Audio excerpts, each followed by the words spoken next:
তত্ত্বাবধায়ক সরকারের বিষয়টা কিন্তু জুলাই সনদের আওতাধীন।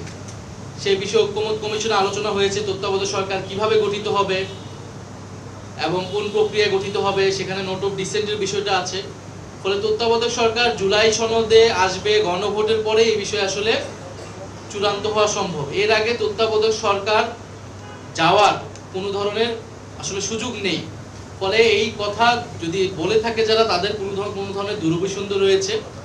আমরা ডক্টর মোহাম্মদ ইউনূস বা এই উপদেষ্টা পরিষদ আমরা মনে করি যে তারা সংস্কার বিচার প্রক্রিয়ার মাধ্যমে নির্বাচন করাটা তাদের দায়িত্ব, সেই কমিটমেন্ট নিয়েই তারা কিন্তু সরকার গঠন করেছে। তবে তাদের বিরুদ্ধে যে অভিযোগগুলো আছে সেই অভিযোগগুলো যাতে তারা বিবেচনা করে নিজেদেরকে পুনর্গঠন করে নেয়, উপদেষ্টা পরিষদের দক্ষতা যাতে বৃদ্ধি করা হয় সে বিষয়ে আমরা বলেছি। ছাত্র উপদেষ্টাদের বিষয়ে যেটা বারবার বলা হয়, তারা কোনো দলের প্রতিনিধি হিসেবে কিন্তু সরকারে নেই, গণ অভ্যুত্থানের প্রতিনিধি হিসেবে সরকারে রয়েছে। ফলে অন্য উপদেষ্টারা যেরকম ছাত্র উপদেষ্টারাও সেরকম। ছাত্র উপদেষ্টাকে যদি কোনো নির্দিষ্ট দলের প্রতিনিধি বা সংশ্লিষ্ট হিসেবে দেখা হয়, অন্য অনেক উপদেষ্টাদেরও বিভিন্ন দলের সাথে সংশ্লিষ্ট রয়েছে, রাজনৈতিক সাবেক ব্যাকগ্রাউন্ড রয়েছে। ফলে সেই বিষয়গুলোও সরকারকে বিবেচনা করতে হবে, কারণ সরকার যখন গঠিত হয়েছিল বিভিন্ন দলের রেফারেন্সে কিন্তু এই উপদেষ্টা পরিষদ গঠিত হয়েছে এবং তারা এই সরকারের ঠাঁই পেয়েছে।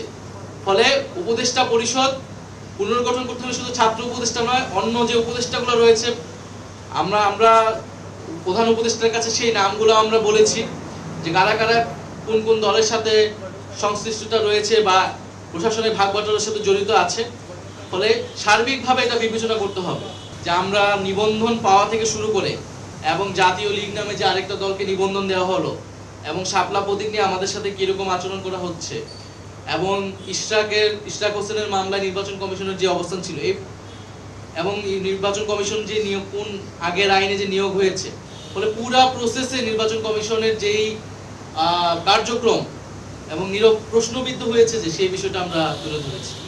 আমাদের যদি প্রতীক না থাকে তাহলে তো আমাদের পক্ষে নির্বাচনে অংশগ্রহণ করা সম্ভব হবে না। আর অন্য কোনো প্রতীক তো আমরা নিব না, সেটা আমরা বলেছি নির্বাচন শাপলা কেন আমরা পাবো না তার আইনি সাংবিধানিক ব্যাখ্যা আমাদের দিলে তখন আমরা অন্য প্রতীকের বিষয়ে বিবেচনা করব। তার আগ পর্যন্ত সেটা যদি নির্বাচন কমিশন না দেয়, তার মানে সেটা শুধু প্রতীকের ইস্যু না, এটা নির্বাচন কমিশনের নিরপেক্ষতার প্রশ্ন, নির্বাচন কমিশন ন্যায় বিচার করছে কিনা একটা দলের সাথে সেটার প্রশ্ন। ফলে যেই নির্বাচন কমিশন আমাদের নিবন্ধন এবং প্রতীক বিষয়ে আমাদের সাথে ন্যায় বিচার করে না, তার অধীনে নির্বাচনে গিয়ে আমরা নিরপেক্ষতা এবং ন্যায় বিচার পাবো, সঠিক ফলাফল পাবো, সেইটাও তো আমরা বিশ্বাস করতে পারছি। আমরা মনে করি যে অবশ্যই এই উপদেষ্টা পরিষদের নিরপেক্ষ এবং দক্ষতা নিশ্চিত করা লাগবে একটি সুষ্ঠু নির্বাচনের জন্য। সেই দাবির সাথে আমাদের ভিন্নমত নেই। আমরা এটা স্পষ্ট করেছি যে জুলাই সনদের সাংবিধানিক আদেশ সেটা বিদ্যমান সংবিধানের অধীনে সম্ভব নয়, সেটা প্রেসিডেন্টই দিক অথবা প্রধান উপদেষ্টাই দিক। বিদ্যমান সংবিধানের অধীনে এরকম কোনো ধারা নেই, কোনো সুযোগ নেই। ফলে এই সাংবিধানিক আদেশ জারি করতে হলে আপনাকে সংবিধানের বাইরে আসতে হবে, সেটা একটা এক্সট্রা কনস্টিটিউশনাল ম্যাটারই হবে। ফলে এই এক্সট্রা কনস্টিটিউশনাল ম্যাটারের বৈধতা হবে জুলাই গণ অভ্যুত্থান। জুলাই গণ অভ্যুত্থানে জনগণের যে সার্বভৌম ক্ষমতা এসেছিল তার ভিত্তিতেই জনগণ সংস্কার এবং পরিবর্তন চেয়েছে এবং সেই অনুযায়ী এই সাংবিধানিক আদেশ জারি করা হবে।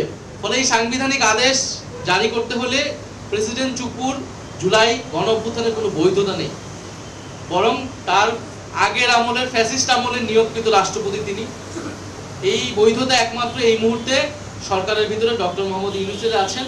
ফলে ওনাকেই এই আদেশটা জারি করতে হবে এবং পরবর্তী গণভোট এবং পরবর্তী যে সংস্কার পরিষদ হবে এবং সংসদ হবে তার মাধ্যমে পুরো বিষয়টা রেটিফাই হবে।